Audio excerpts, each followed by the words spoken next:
Assalamualaikum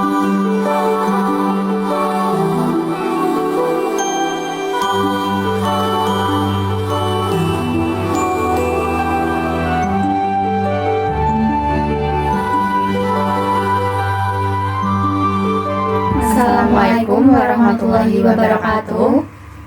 Kami dari kelompok 5. Di sini kami akan memaparkan hasil analisis sederhana kami mengenai analisis dan rekomendasi tata kelola sektor publik pada Masjid Jami Nurul Islam yang terletak di Ngalian, Semarang. Nah, sebelum memasuki video pemaparannya, izinkan kelompok kami untuk memperkenalkan diri terlebih dahulu. Perkenalkan, nama saya Zahra Insal Kamila dengan NIM 019. Saya Ines Alvina Putri dengan NIM 002. Saya Fatana Dwi Syafira dengan NIM 063. Nah, langsung saja kita memasuki pembahasannya. Sebagai organisasi sektor publik nirlaba, tuntutan terhadap akuntabilitas Masjid Jami Nurul Islam kini semakin tinggi, terlebih dengan skala pengelolaan dana siswa yang terus berkembang. Beralokasi strategis di Jalan Siliwangi, masjid ini memiliki produktivitas kegiatan yang sangat tinggi, mulai dari operasional, TPQ, irmanis, hingga kajian rutin. Kondisi inilah yang membuat masjid sangat bergantung pada sistem penganggaran yang efektif agar dana umat dikelola secara efisien. Secara singkat, masjid non-profit yang kini dikelola oleh pengurus Dewan Kemakmuran Masjid atau yang disebut dengan DKM. Aktivitas keagamaannya sangat hidup berkat partisipasi aktif masyarakat.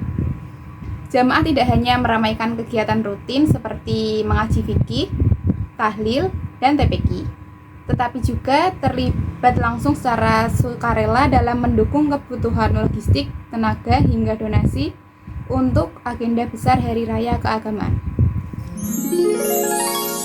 Meskipun operasional masjid berjalan sangat produktif, hasil evaluasi awal mengidentifikasi 3 akar permasalahan utama terkait tata kelola keuangannya. Yang pertama, yaitu sistem perencanaan keuangan dan penganggaran masih bersifat tradisional dengan pendekatan reaktif. Yang kedua, yaitu laporan keuangan yang disusun oleh bendahara takmir belum mengacu pada standar baku akuntansi organisasi nirlaba, yaitu ISAK 35. Yang ketiga, yaitu belum adanya kapitalisasi aset tetap. Akibatnya, akumulasi nilai buku real dari seluruh kekayaan fisik masjid bernilai historis tidak pernah terdokumentasi atau disusutkan secara sistematis.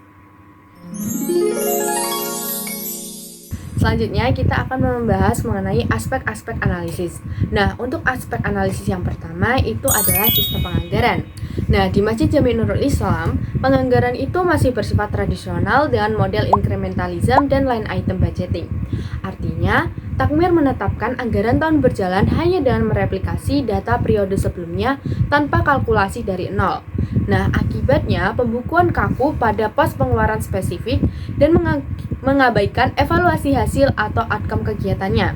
Nah, kalau dilihat dari sisi partisipasi, pelibatan jemaah pada kegiatan rutin dan tahunan sudah sangat baik. Namun, perencanaan keuangan masih didominasi oleh pengurus inti. Nah, sementara itu untuk realisasi versus perencanaan, sebagian besar program berjalan dan konsisten, tetapi perbandingannya belum terdokumentasi dalam laporan formal dengan target yang jelas. Aspek analisis kedua adalah laporan keuangan. Kami mengidentifikasi bahwa bendahara takmir di kantor DKM telah memanfaatkan komputerisasi untuk mencatat laporan mutasi arus kas secara kronologis. Namun, dari aspek kelengkapan akuntansi sektor publik, laporan ini belum memadai karena belum menyusun laporan posisi keuangan, laporan aktivitas maupun CALK sesuai amanat ISAK 35. Dari sisi transparansi, pihak takmir masih menerapkan metode konvensional, yaitu membacakan ringkasan saldo kas secara lisan sebelum sholat Jumat dan menempelkan lembar rekapitulasi fisik bulanan pada papan pengumuman di serambi masjid. Aspek analisis ketiga adalah pengukuran kinerja menggunakan konsep value for money yang meliputi 3 indikator utama. Yang pertama yaitu ekonomi.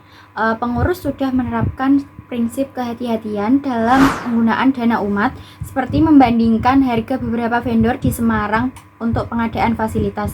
Yang kedua, yaitu efisiensi. Biaya operasional rutin sudah efisien berkat penggunaan lampu hemat energi. Namun, efisiensi logistik dan sisa konsumsi masih sering ditemukan pada kegiatan insidental seperti PHBI dan Ramadan akibat perencanaan yang kurang tepat. Yang ketiga, yaitu efektivitas. Program syiar masjid sangat efektif menjadikan masjid pusat kegiatan keagamaan yang aktif di Ngalian. Hanya saja efektivitas akuntabilitas publiknya belum maksimal karena dampak non-keuangan program belum diukur secara formal. Nah, untuk menguji kesesuaian dengan teori ideal akuntansi sektor publik, kelompok kami itu melakukan gap analisis.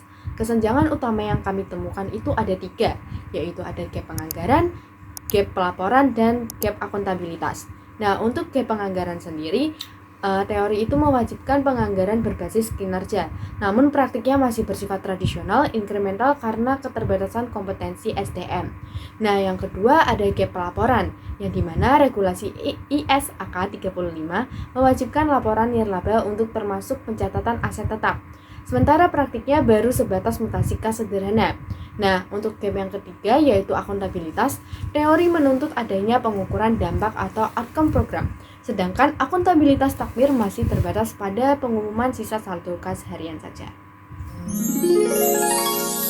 Sebagai solusi konkret atas seluruh kesenjangan tersebut, kelompok kami merumuskan 3 paket rekomendasi perbaikan bagi pengurus Masjid Jami Nurul Islam.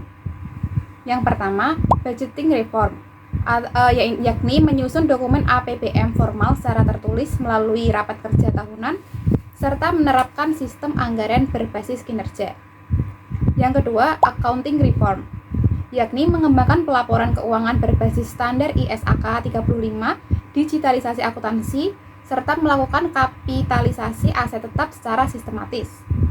Dan yang terakhir, yakni governance reform, yaitu meningkatkan transparansi melalui media digital seperti WhatsApp dan Instagram, serta mengoptimalkan penggunaan QR Code survei pelayanan digital kepada jemaah.